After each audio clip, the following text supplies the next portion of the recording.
Tonight, we celebrate Nurses Week as we dive into the world of paranormal beings in haunted hospitals. So sit back, relax, and don't be too scared to sleep.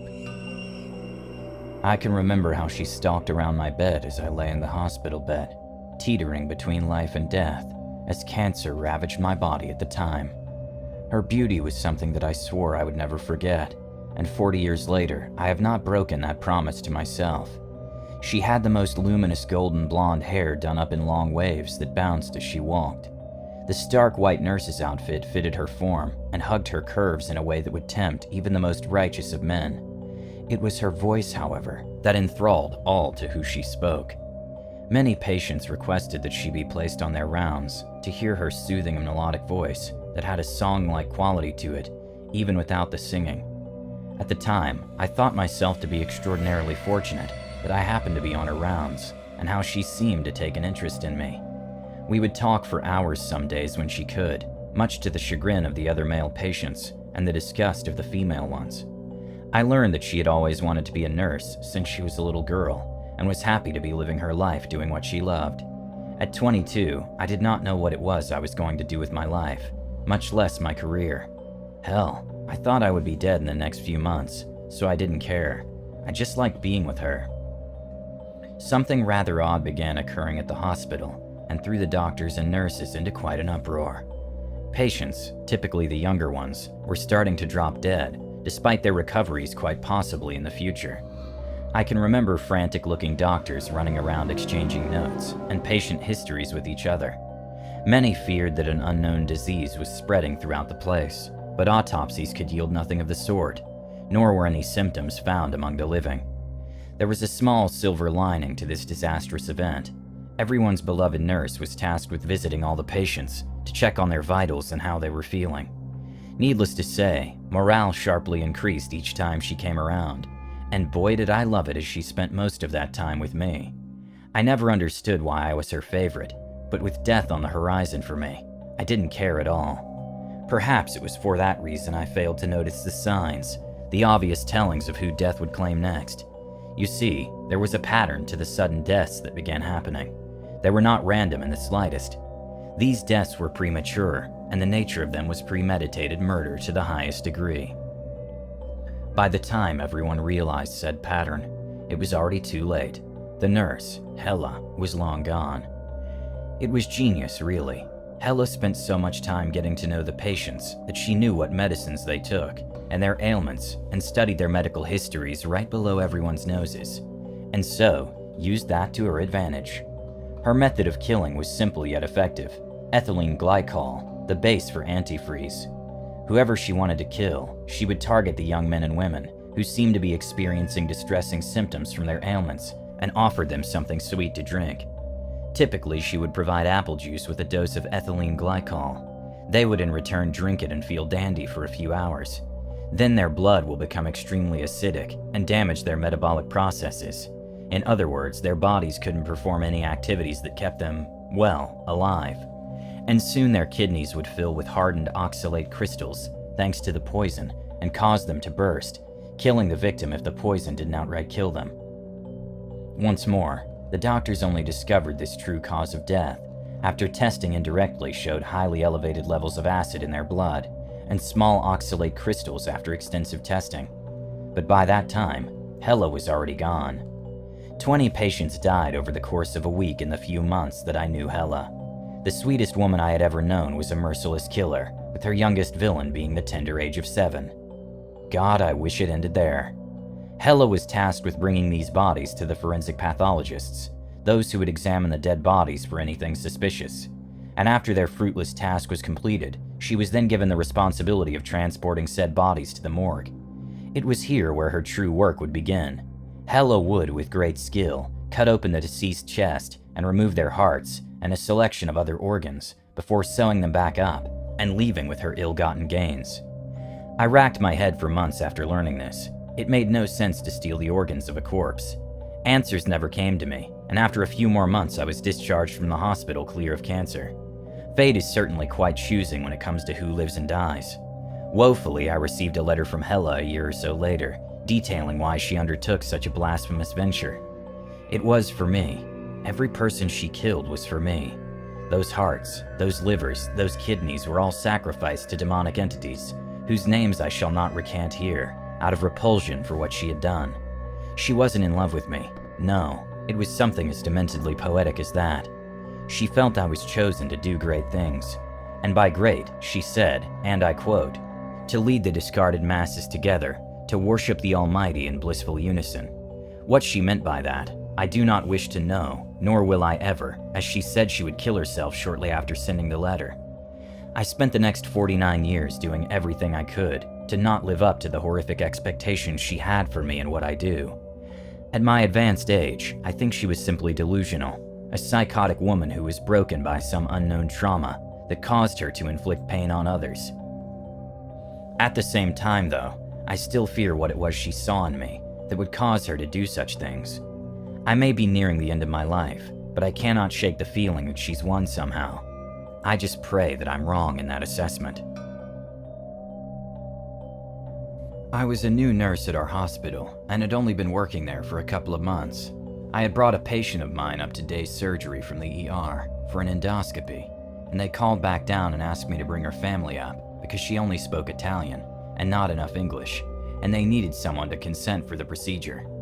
After dropping them off, I walked past the waiting room to head back down the hall to the elevators. I took the back way to get to the ER, and the hallways are all deserted. It used to be the pediatric wing of the hospital, but that's all shut down for years, and the rooms are just empty and full of broken equipment, beds, and other things. As I reached the old nurses' station at the T-junction between the pediatric hallway and the hallway that goes to the elevators, I saw a little girl standing across from the nurses' station further down the hall. She had big pigtails, was wearing a brown dress and white shoes, holding a teddy bear. I thought perhaps she was a family member who had walked away from the day surgery waiting room. I was concerned that she would go into one of the rooms and get hurt or lost, so I said, "Hey little girl, what are you doing? You don't need to be over there, you're going to get hurt." And I walked around the nursing station to go grab her hand and bring her back. I shit you not, she vanished as I got about 15 feet away from her. Every hair on my body stood up straight, and I turned and ran like a bat out of hell down to the elevator. I pounded that button for what seemed like an eternity, until the elevator got to the floor. As I got back to the ER, I walked up to the nurse's desk, white as a sheet, and one of the older nurses looked at me and said, "Jesus Christ, what's wrong with you?" I remember babbling like an idiot as I tried to tell them what happened. After listening to me for a moment or two, the nurse said, "Oh, you saw the little girl ghost. She's been around here for years." And I remember saying, "Well, thanks for telling me about it before this." Apparently the ghost has even been seen down in the ER, ducking in and out of patient rooms and peeking around curtains. My wife worked up on the 7th floor, and she said that one time on nights a whole row of patient rooms started yelling about a little girl that was running around in the rooms. During the day shift, around 1 p.m., as the residents were coming back from lunch, room 126 call lights started going off. As I got up, I thought to myself that room 126 doesn't have anyone in it anymore, because they had recently passed away, about a month prior. I thought maybe someone walked into the wrong room. Who knows? Or maybe maintenance was in there doing something. As I got to the room to open it, it was locked. I got the keys out of my pocket, opened the door, and all the lights were on, and the call light was still ringing and turned on. I turned off all the lights, including the call light, and thought maybe the string got stuck around the small nightstand below it, causing it to turn on. I moved the dresser to the opposite wall, made sure there was no AC or heat turned on, and took the string off the call bell. My boss heard it go off and asked me if whoever rang the call light was okay.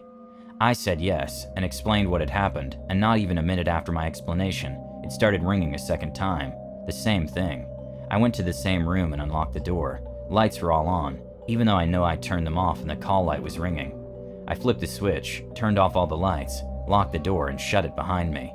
My boss followed me this time and was just as unnerved as I was. Nothing more happened, and the next day we got a new patient moved into that room. We had a double room with 2 people in it, a mother and a daughter. The mother was 98 but in pretty good health, besides a fall the year prior and her diabetes. The daughter was 66 and had small seizures and falls often. They both moved around well with their walkers though. One night their call bell went off, but only for a couple of seconds. But it was just long enough for me to look up onto the call light board and see the light flashing for their room. Their room number was 133A.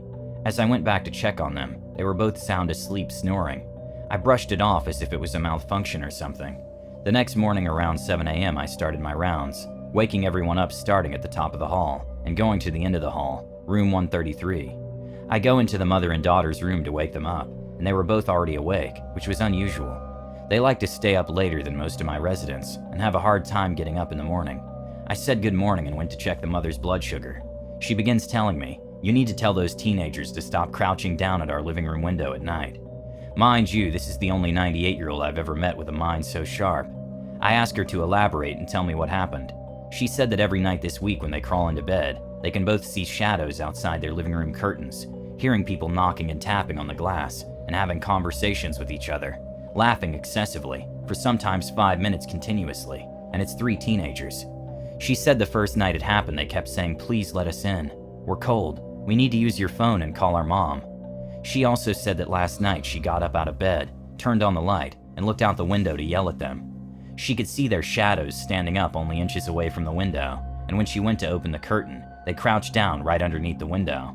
She also explained that the previous night when she opened the curtain, she only turned on the small lamp on the other side of the room, and she saw their faces peering in the window before they ran away, faster than she's seen anyone run. She explained their clothing as 90s style clothing, and said their eyes were completely black. She said it looked like one giant pupil, instead of a pupil with color around it. She was very adamant about what she saw. She never changed her story once, and her daughter backed up her story, saying she heard and saw them too. The next night I was off. A coworker messaged me on Facebook around 12:20ish, saying that I needed to call her ASAP. I called and she explained to me that she got caught up counting meds and didn't start her midnight rounds until 12:10.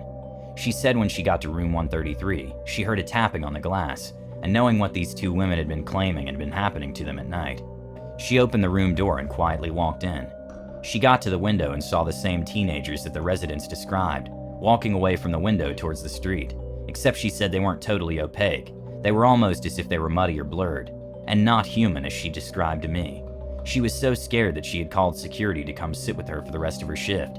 After that week, my coworker was the only other person, besides the mother and daughter, to ever see these teenagers with black eyes and blurred bodies. After sitting with my coworker that night, the security guards started patrolling outside between 12 a.m. and 1 a.m., but the teachers were never seen again.